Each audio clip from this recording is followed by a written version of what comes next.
చంద్రబాబు, పవన్ ప్రజలకు ఏం చేశామో ఏం చేస్తామో చెప్పడం లేదన్నారు వైఎస్ఆర్సీపీ నేత ముద్రగడ పద్మనాభం. తుని ఘటన జరగడానికి చంద్రబాబు ఇచ్చిన అబద్ధపు హామీనే కారణమన్నారు. పవన్కు ఏ విషయంపైనా అవగాహన లేదని విమర్శించారు. చంద్రబాబు ఏది చెప్తే పవన్ అదే మాట్లాడతారన్నారు. అసలు పిఠాపురంలో పవన్కు ఎందుకు ఓటేయాలని ప్రశ్నించారు. సంఘటనని చెప్పి సంబోధిస్తూ 2014లో జరిగిన ఉద్యమం కింద మాట్లాడుతూ ఉన్నారు. 2014 జరిగిందా ఉద్యమం, 2016 అన్నయ్య అంటే అవగాహన లోపం ఎంత ఉందో దాన్ని బట్టి అర్థమవుతుంది. వారి పక్కన వారి అభ్యర్థి, ఉమ్మడి అభ్యర్థి నెహ్రూ గారు ఉన్నారు. నెహ్రూ గారు అనేది తెలుసుకోవాలా. ఆ రోజు ఆ వైసీపీలో మీ పక్కన నెహ్రూ గారు ఉన్నారండి, వారిని అడిగి తెలుసుకోవాలా. తెలుసుకోకుండా ఎప్పుడో 2014 తెలిసిపోయిందంట రైలు తాగబెడతారని. అయ్యా, బహుశా వాళ్ళ గురువు గారు చంద్రబాబు నాయుడు చెప్పుకుంటారని నేను అనుకుంటా ఉన్నానండి. చెప్పండి, పారిపోమని చెప్పండి, అండర్ గ్రౌండ్ అయిపోమని చెప్పండి. ఇటువంటి మాటలు చెప్పించడానికి ఇష్టప్రయత్నం చేసేది సార్. 1 గంటకి నేను చెప్పాను, ఆ సమావేశం పెట్టడానికి, రైలు రోపు చేయడానికి కర్త కర్మ క్రియ నేనేం చెప్పేటప్పటికీ అందరి నోళ్ళకి తలాపడిపోయింది.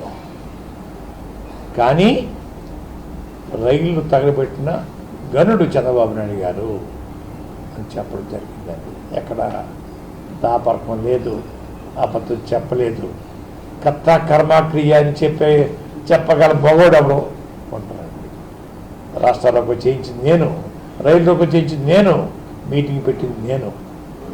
ఇన్నింటికి కారకుడు చంద్రబాబు నాయుడు గారు ఇచ్చిన హామీ. ఎమ్మెల్యేలను అడిగే హక్కు మీకు ఎవరిచ్చారు? మీరు ఎవరిచ్చారు? వాళ్ళకి ఎప్పుడో సాయం చేశారా? క్యాన్వాసింగ్ చేశారా? గెలిపించడం కాసి నేను అతి సాయం చేశారా? వారిని తిట్టడానికి మీకు ఏం హక్కు ఉంది? మీకు వారికి సంబంధం ఏంటి?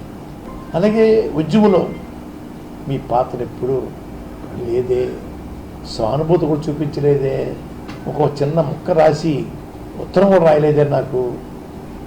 నన్ను కూడా తిడతా ఉన్నారా మీరు? జగన్మోహన్ రెడ్డి గారు జగ్గంపేటలో రిజర్వేషన్ ఏమైనా ఉన్నారు, నోరు మూసుకూర్చున్నావే నన్ను అంటున్నాడండి ఆయన. నేను సవటనే, వారిలాగా నేను అమ్ముడైపోయే మనిషినే, దద్దబ్బని, చేతకానివాడిని, పౌరుషం లేనివాడిని, ఉద్రేకం లేనివాడిని, ఆవేశం లేనివాడిని. మీకు అన్నీ ఉన్నాయి కదా, మీరెందుకు రోడ్డెక్కలేదు? నా అందరు నేను సహకారం చేయాలని చెప్పి దిగాను.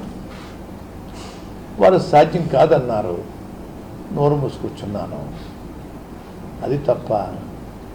ఇస్తాన్న వాళ్ళము అడగడం తప్ప, నేను ఏమనన్నా వాళ్ళని అడగలేదని చెప్పి తప్పంటారా?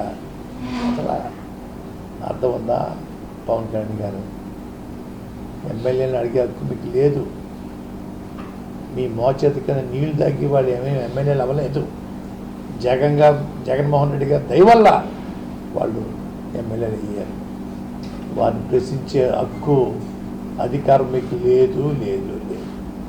గతంలో ఏమన్నా ఈ బ్లేడ్ బ్యాచ్కి, గంజాయి బ్యాచ్కి మీరేమన్నా నాయకత్వం వహించిన సందర్భం ఉందా? మీ దగ్గర ఏమైనా జక్కమూడి గణేష్ గారు అందులో పనిచేశారా? పనిచేసి మేము ఆయనంతా మానేయటం వల్ల కోపం వచ్చి పోసు కూర్చుని చెప్తా ఉన్నారే. మీకు అనుభవం లేకపోతే అది చెప్పలేరు కదా.